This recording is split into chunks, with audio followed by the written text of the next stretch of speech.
And now, Mystery Theater.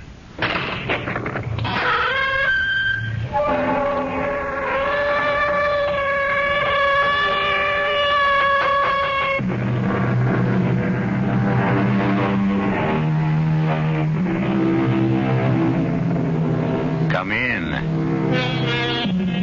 Welcome. I'm E.G. Marshall. As the poet says, let us fill the cup. What are you having? How about equal parts suspense and mystery, with just a dash of terror and chill to taste? So, they say that a lie is only the truth in masquerade. But does the opposite also hold? Can we say that the truth is a lie in masquerade? What is masquerade? Or for that matter, what is reality? Who are we? Who do we really see when we look in the mirror? The image that gazes steadily back at us, that anticipates our every move, our every breath. Who is it? Or what is it? Darling. Hello, dear. Dinner ready? No. Oh, you plan for us to dine out? No, Gerald. Well, why isn't dinner ready then? I haven't had a chance to prepare it. I was busy. Doing what, Cecily? Oh, learning how to load. What are you doing with that pistol? Learning how to aim. Cecily, don't point that at me. And learning how to fire. Why, Cecily? What?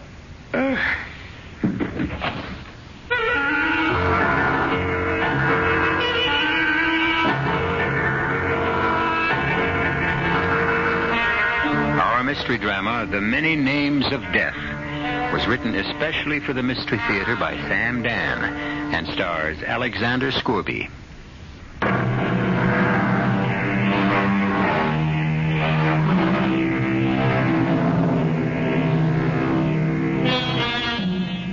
You know how it is with some people. They go along for years, in a groove, a routine, or a rut. Characterize it any way you like. 10, 20 years, the same job, the same apartment, same wife. It might just occur to a man to ask himself, is this all I have to look forward to? There are those men who ask this question and keep asking it. But these are the men who rarely do anything about it. It's the men who don't ask, who seemingly plod along contentedly and quietly. Oh, yes. Look out. Look out for Gerald Furlong, who fills all the specifications we have just stated. Mr. Furlong. Yes? Good morning. My name is Helene LaRue. Yes? I'm your new secretary. Oh. Mr. Spruance, you know him, the personnel manager? Yes? Well, when I heard that old lady McKay... I beg your pardon. Miss McKay was leaving, I asked for the job. And he said I could have it unless you had someone else in mind. Well, Actually, I'm the best typist in the pool. Are you? Oh, yes. You can check it. Everybody always asks for me. Yes, but I don't... Of course you don't know. How could you, unless we try it? What have you got to lose? Well... Then it's settled. Now, all you have to do is sign this memo. What memo? The memo to Mr. Spruance, which says you authorize my appointment as your secretary. Yes, but I... Well, now, I don't want you to think I'm pushing you or taking too much on myself. But a good secretary handles all the details, ties up all the loose ends, keeps the desk clear. And as soon as you sign that, I can call Mr. Spruance's secretary. All right. Ah, that's it. Yes, sir. Oh, Mr. Furlong, you do have a bold, strong handwriting. Unusual, sir, but that's to be expected. Expected? Oh, yes. You see, your name is Gerald. Yes? And do you know what the name Gerald means? No. Well, it's an old German name. It means strong leader of an army. Hello? Hello, this is Helene LaRue. Tell Mr. Spruance that Mr. Furlong wants me to be his secretary. The memo's on its way. Thank you.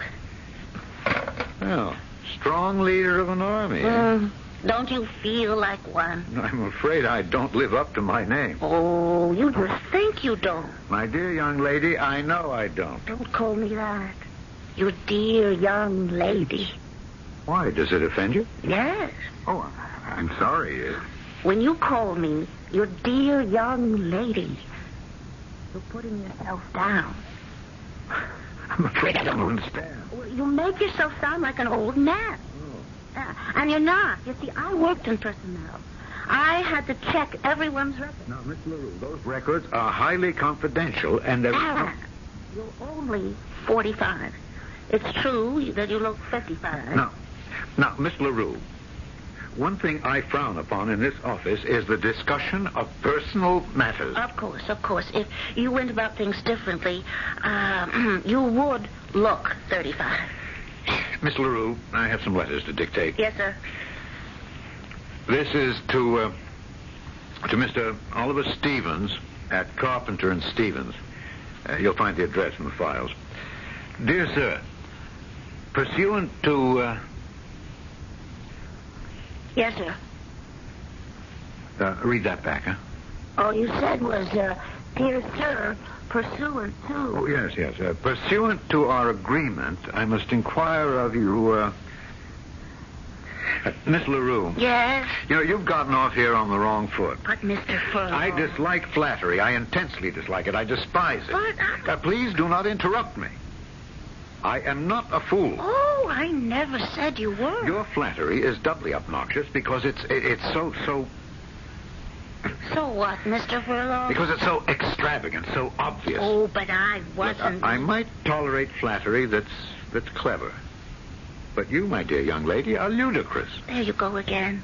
Calling me your dear young lady. I'll call you anything I like. I'm your employer. Well, why am I ludicrous? Now, how can you tell me that I could look like a man of 35? Because it's true. Do you know what 35 is? I know what it looks like. 35. That's another world, another generation. I know. Tell me that I could look 35 again is well, it's an insult to my intelligence. I could make you look 35. What did you say? Well, you'd have to dress differently, wear colors, let your hair grow long. Miss LaRue, this conversation has become far too personal. We can end it any time you say. Now, pursuant to our agreement, I must inquire of you if you feel obligated to provide financing for... Yes, Mr. Furlong. At the risk of sounding foolish, why did you say I could look 35? I learned something about you, Mr. Furlong. How could you learn anything about me in so short a time? Well, I learned that you're a man who fights against his name. I haven't the faintest idea of what that means. Your name, Gerald, strong leader of men. Oh. Oh, why do you fight it? Why do you deny it? It's what you were meant to be. Really? It's true. Who says so? I do. And how would you know? Because I believe in nomenology. Oh, it's the science of names. I believe that our names tell us what we are. I think that's ridiculous. Do you? Well, I think birth itself is a mysterious happening. And that parents unconsciously have an insight into what their child could be, and they name him accordingly. They might not even be aware of it. Gerald. Well, I'm certainly not a strong leader of men. But you could be. You have it in you. It's ridiculous. Oh, you said that before. I'll say it again. Why is it any more ridiculous than any other belief? Why is it any more ridiculous than, say, astrology? Tell me, what does Helene mean? Light. A torch. From the Greek. Light? Yes, light. Have I brought you any?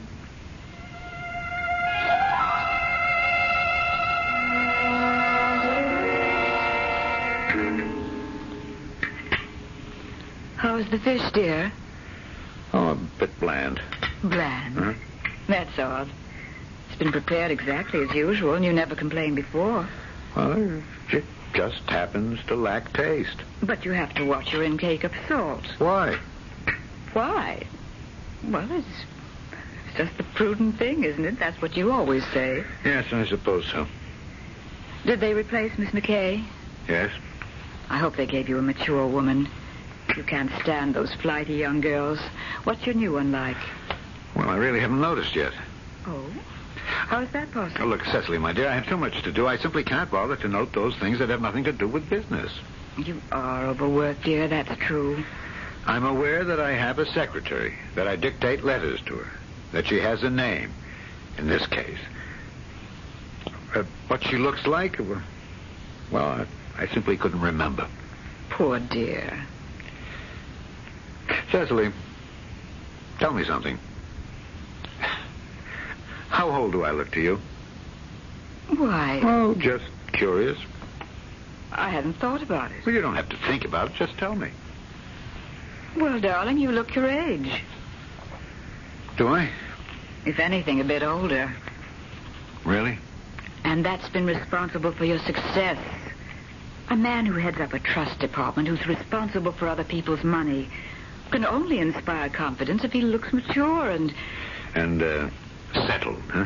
Oh, yes, dear, and you certainly do. Is it possible that...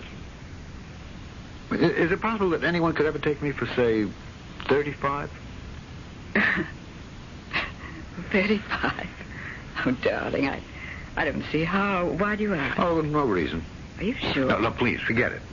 I simply can't imagine why you'd even ask such a strange question. Especially... Especially what? Especially since you're not in the habit of asking idle questions. Coffee? No, darling. If you'll excuse me, I'll go to the library. I have some work. Well, Gerald, this goes against everything you ever... Why, you made it almost a religion not to bring work home from the office. Yes, dear, I know, but every religion encounters a bit of heresy now and then. Don't stay up too late. No, dear. I just have a few things to check out.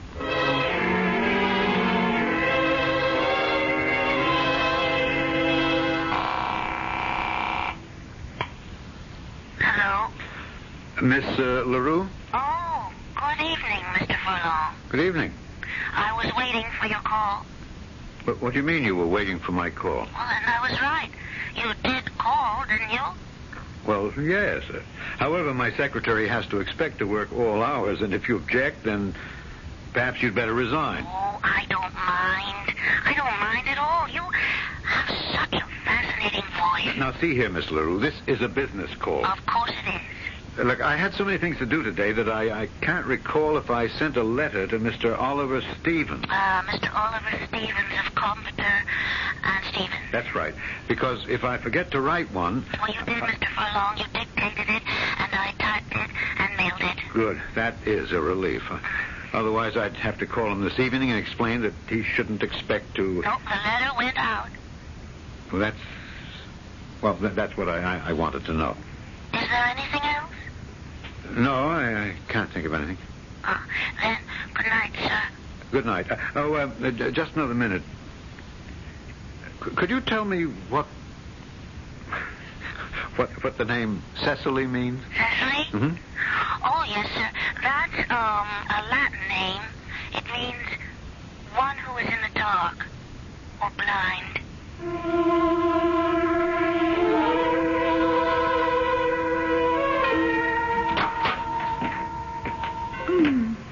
Gerald? Yes, dear. Did I wake you? I'm sorry. Oh, working at night's the worst thing in the world for your nervous system. Yes, dear. I'll just brush my teeth and get right to bed.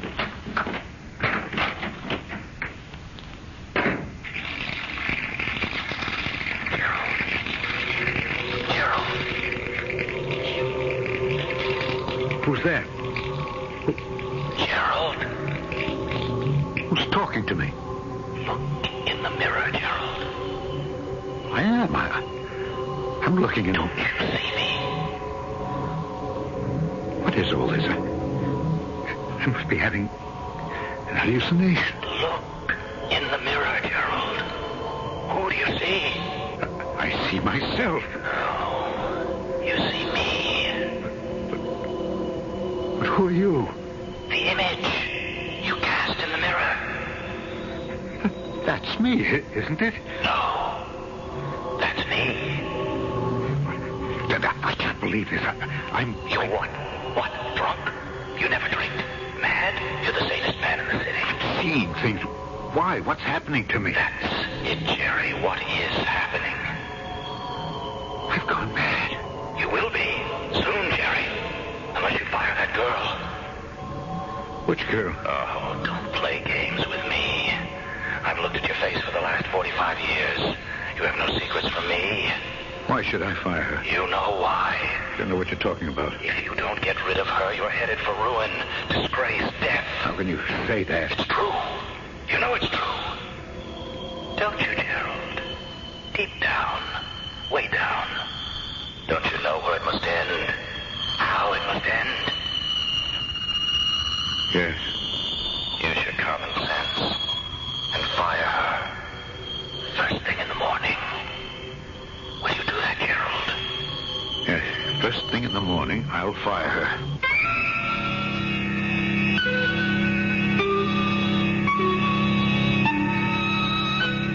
You look in the mirror, and a perfect stranger starts to talk to you. He wears your face, but you know he isn't you. He knows every thought in your head and every emotion in your heart, but you know he isn't you. Who is he? We shall acquire some new insights when I return shortly with Act 2.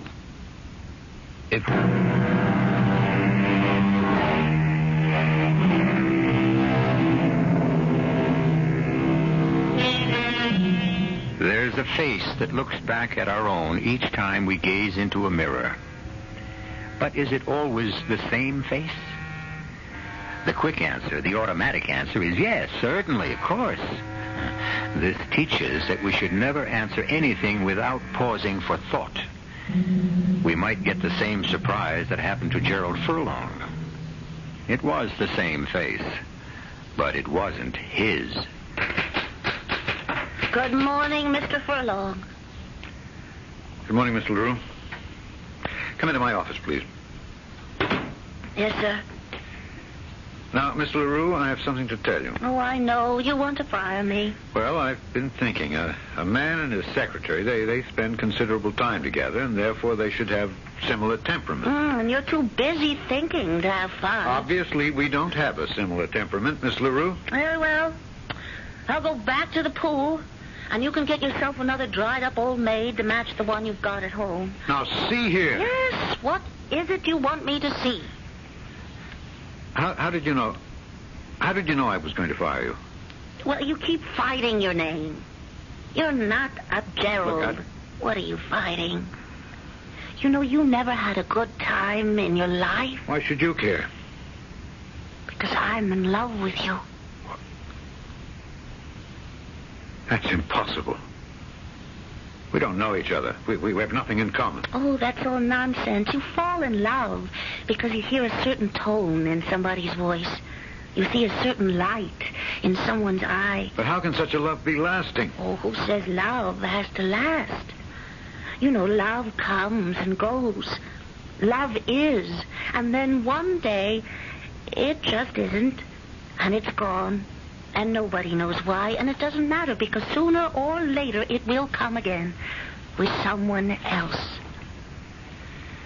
You're a strange girl. Oh, we're all strange. Look, we can't talk here. I'll take you out to lunch. No lunch. Why not? Because you must lose weight. I'll take you shopping.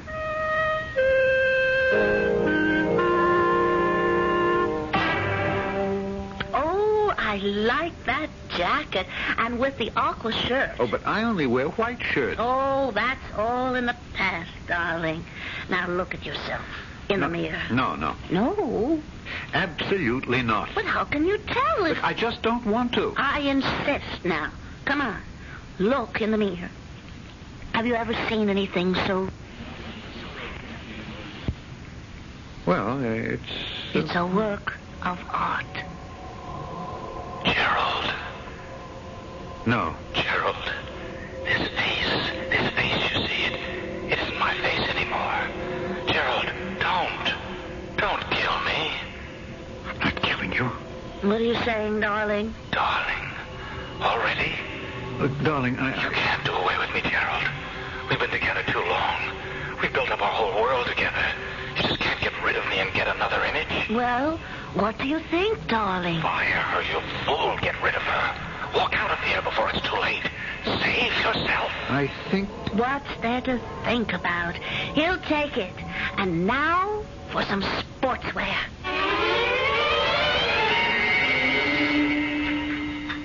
Good morning, darling. Morning. Bacon is ready. Will you have 2 eggs? We have cereal. just a cup of coffee. But you must have breakfast. No, I'm fine. Just coffee. Darling, where did you get that suit? Oh, I did some shopping last week. You like it? Well, it looks a bit Yes. young for you. Young? And that shirt and the tie, well, those colors are quite violent. Violent? It's hardly the image for a trust officer. And besides, dear, middle-aged men who strive for a juvenile look only succeed in making themselves appear ludicrous. Which is how I appear to you. Oh, no, I didn't mean that. I only... Oh, look, we shouldn't quarrel, especially today. I have to go to Chicago. Oh? Just for a few days. We have to investigate a financial... But you'll never travel, dear. Well, I can't refuse this client. No, I suppose not. I'll cut the trip as short as I possibly can. Yes, dear.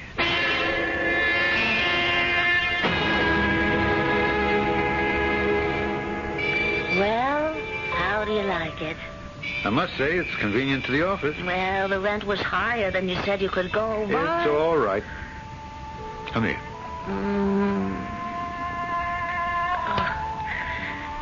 I must say, you learn fast. I didn't have to learn. I always knew it. It was just out of practice, that's all. Let me show you what I bought me this afternoon. Look, I hope your account isn't overdrawn again. Oh, it was a steal. My first mink cape. Oh. Was it necessary? No, that's not my Gerald. The king of the army. It's the old trust officer speaking. Oh, I just asked. Don't you want me to keep warm? Of course. That's better. What would you like to do tonight? Oh, what are we supposed to be doing? I'm supposed to be taking a client to a long and involved business dinner. Oh, well, then let's go to the High Hat Club. I think I heard of that place. What'd you hear? I don't think it's the kind of establishment I should be seen at. And what are we waiting for?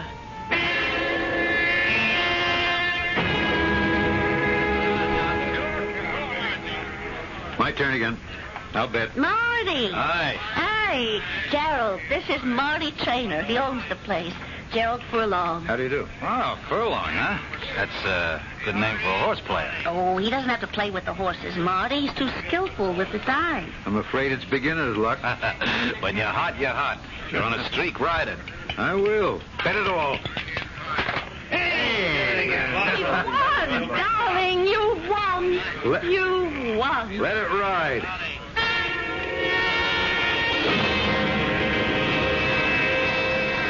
Oh, darling, it's getting late. Yes, I know. You should be getting home. Oh, I wish I didn't have to go. So do I. You know the right thing to do? I should divorce Cecily and we ought to get married. Why should we get married? Because we're in love. Oh, weren't you in love with Cecily once? Well, yes. Ah, and that's why you married her, but it didn't help. It didn't keep your love alive. You and I will be different. No, we won't. We may love each other till the day we die, and we may fall out of love tomorrow morning. But I want us to keep our love. Oh, love can't be a guaranteed investment. Isn't the here and now enough?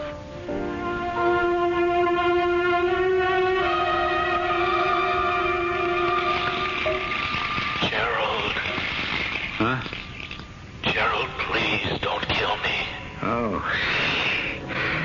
I better take a pill or see a doctor. Why?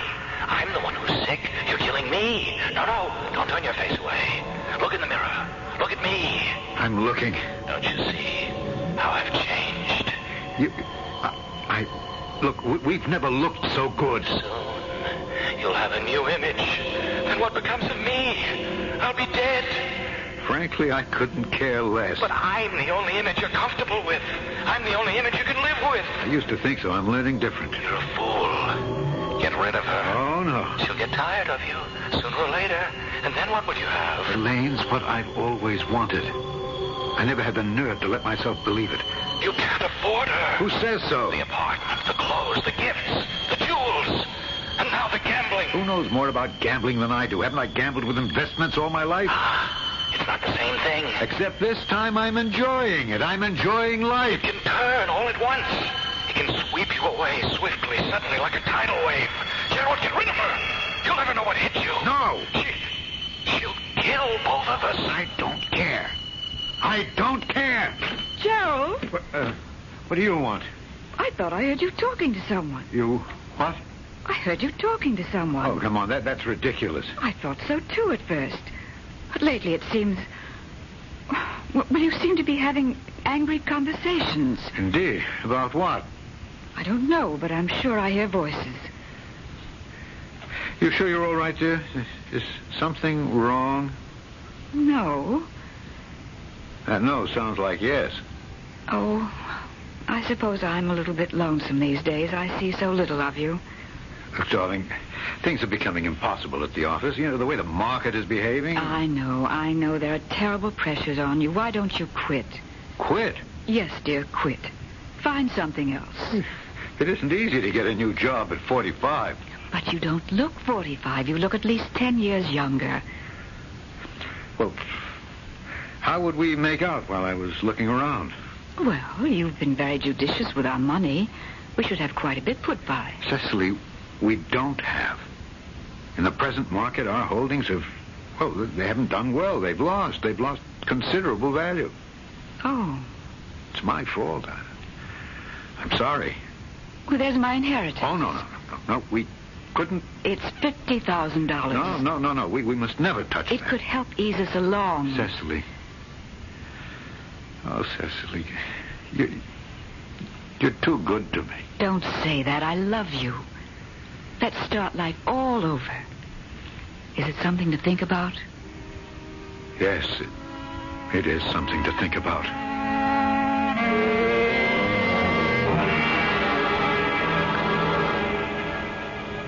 Where are we going? The usual place. Ah. What does that mean? Oh, you just said the usual place, which means our lives are becoming predictable. Well, don't you enjoy it there? Tonight, I'd like to go dancing. Hey, if dancing, Marty hires the best band in town. How would you know? You never danced to If it. you want to dance tonight, that's what we'll do. Let's go somewhere else. Why? Because if we go to Marty's, you'll get involved in a card game. No, I won't. I promise you. Oh, you make that promise every night, and you break that promise every Well, night. tonight'll be different. You'll see.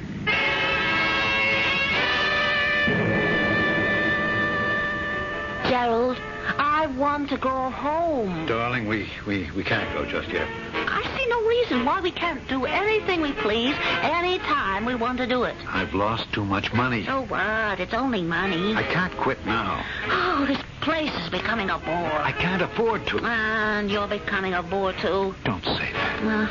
But I love you. Do you understand? Well, I love you, too. Just another half hour. Mr. Furlong, Yes, Marty. do we deal you in? No, Gerald, no. Don't play with him, please. You can't beat What are him. you talking about? The cards are going to come my way. I can feel You it. can't beat him. His name is Martin. What? After Mars, the god of war. He's a child of Mars. Gerald, let's leave now. Sure. Look, all I need is just one good pot. Gerald, don't play with him. All right, you go get your coat and meet me here. Oh.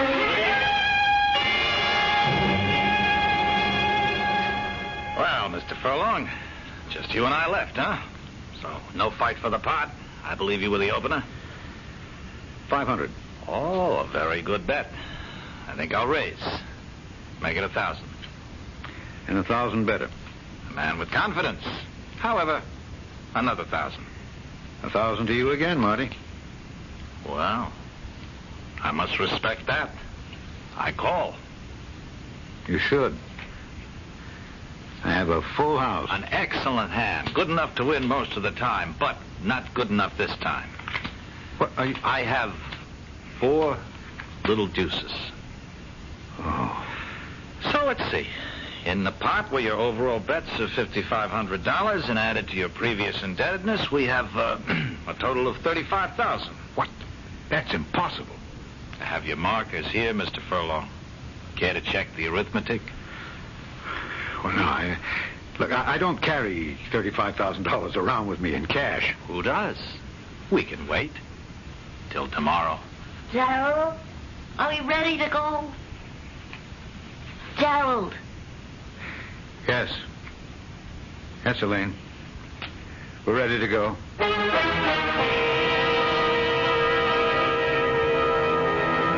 He says he's ready to go, but the question is, where? Where do you go when you've just lost $35,000 that you don't have? Where do you go? And what do you do? Well, this could be as good a time as any for Gerald to find out if he can live up to his name, strong leader of men. We'll know everything when I return shortly with Act 3.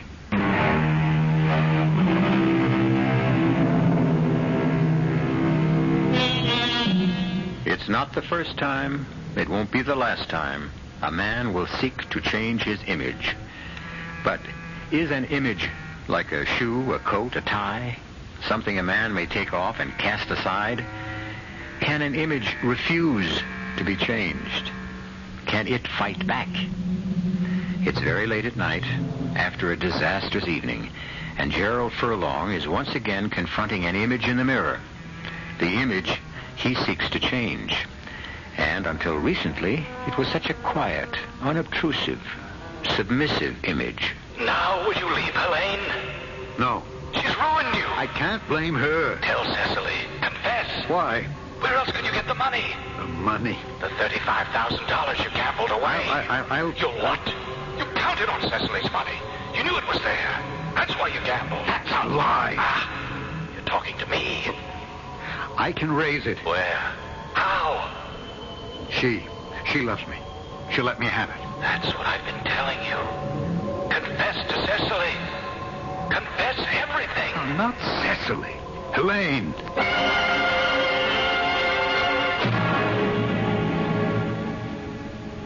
Helene, I'm in over my head. Please help me. Of course. I knew you would. That's what love is. Now, your necklace, your bracelet, and the furs.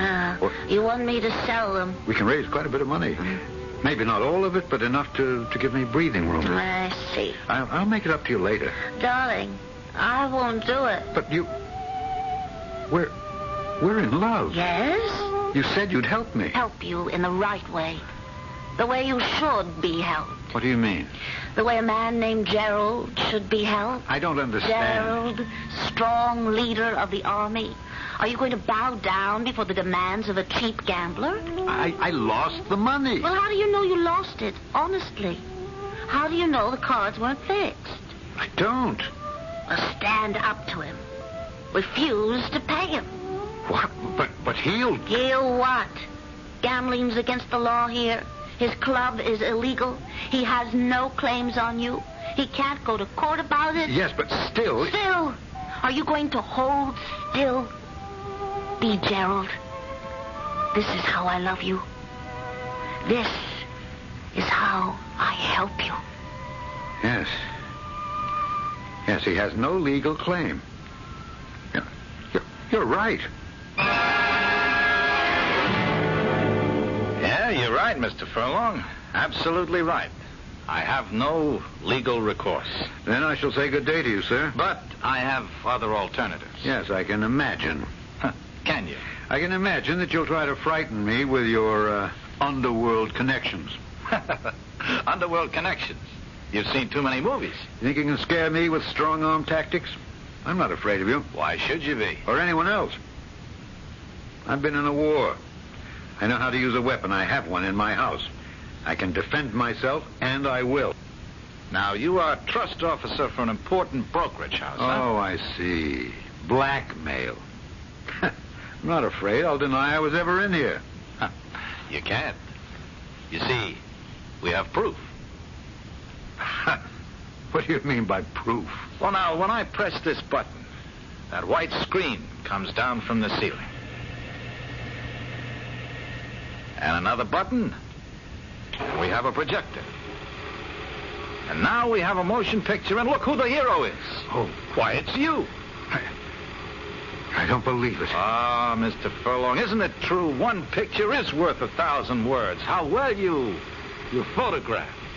I mean, there you are, betting, raking in the money. Oh, you are a gambler, sir. That's obvious. So how you relish what you're doing, huh? Well, have you seen enough? What will you do with it? Show it to my management people? Oh, yes. Well, it won't do you any good. They'll fire me. That won't get you your money. Oh, yes, it will. What do you mean? They're not responsible Now, for what listen, we exhibit this little documentary. We tell your management, unless they make good on your debt, we will show the picture to their clients. We will say to them, here is how a man who handles your money amuses himself in his spare time. Is he doing this with your money? I think your management will pay us off, don't you? You, violence? Who needs violence when this kind of persuasion is so much more, persuasive? I need time. Of course. Take a few days. Take a week. Even more. And think about it. I'm sure something will occur to you.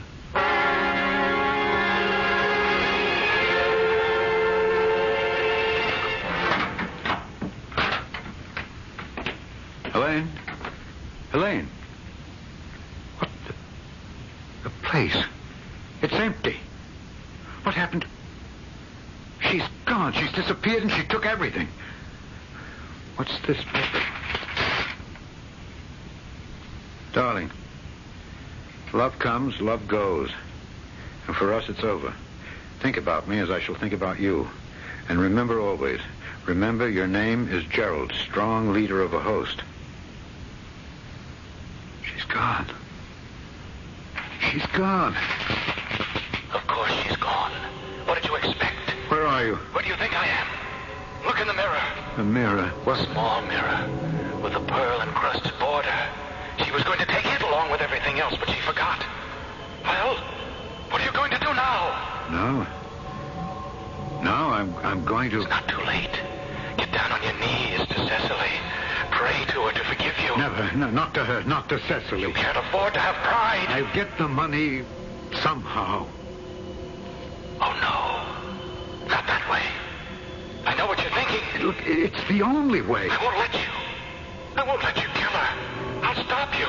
It'll be a burglary. No. Yes, a burglar, and he killed her. No, Gerald. That's how it happened. I've got the gun at home. Don't do it, Gerald. She'll be angry, but in the end, she'll forgive you. I'll have an alibi. They'll never be able to prove Gerald, it. don't kill her for her money. I have to. I won't let you. You can't stop me. I can warn Cecily. How could you? You can't. I'll stop you. I'll kill you first.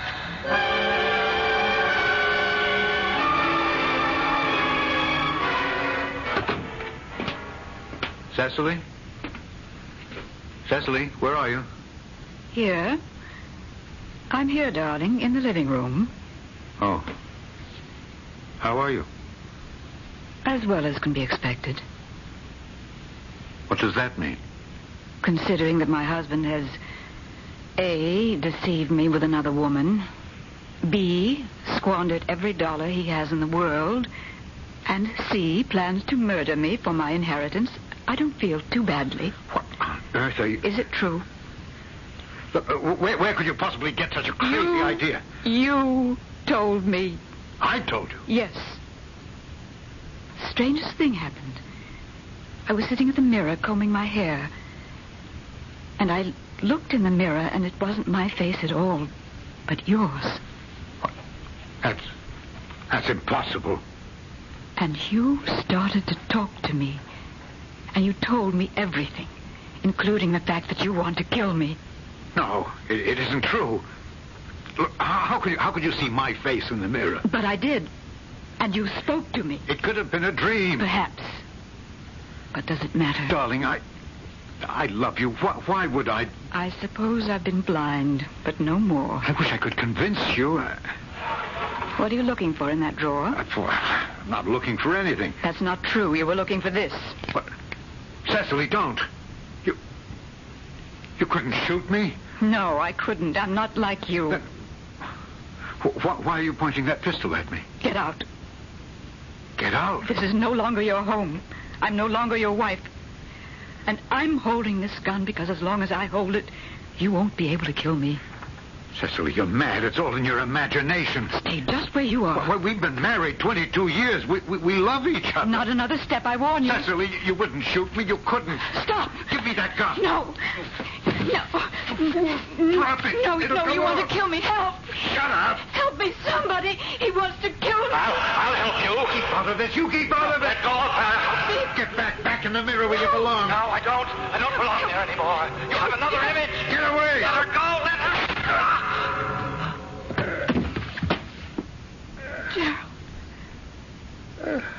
Gerald. He saved you, Cecily. He saved you. Gerald. He's a better man than I am. Who? Look in the mirror. Let me get a doctor. Look in the mirror. Do you see him? Him? I don't see him. Then he's gone, too. He's gone. Gerald. Oh, Gerald.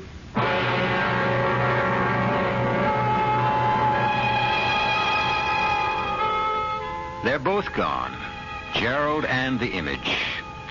I know we have the realists in the house and the psychologists who will tell us that they can reduce it all to a matter of the inner self. Split personality, guilty conscience. Well, to each his own. It could have been an image acting independently. Proof, absolute proof, is missing for both sides. I'll return in a few minutes.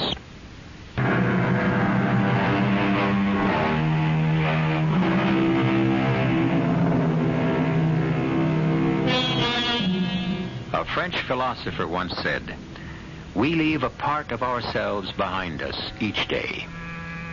That's true. But where do we leave it? Sometimes a very close and introspective look in the mirror might help us arrive at the answer. Answers, so much in demand and so short in supply. However, we do have the full answer for your mystery, suspense, and excitement needs right here. Our cast included Alexander Scourby, Laurie March, William Redfield, and Marian Hailey. The entire production was under the direction of Himan Brown. This is E.G. Marshall inviting you to return to our Mystery Theater for another adventure in the macabre. Until next time, pleasant dreams.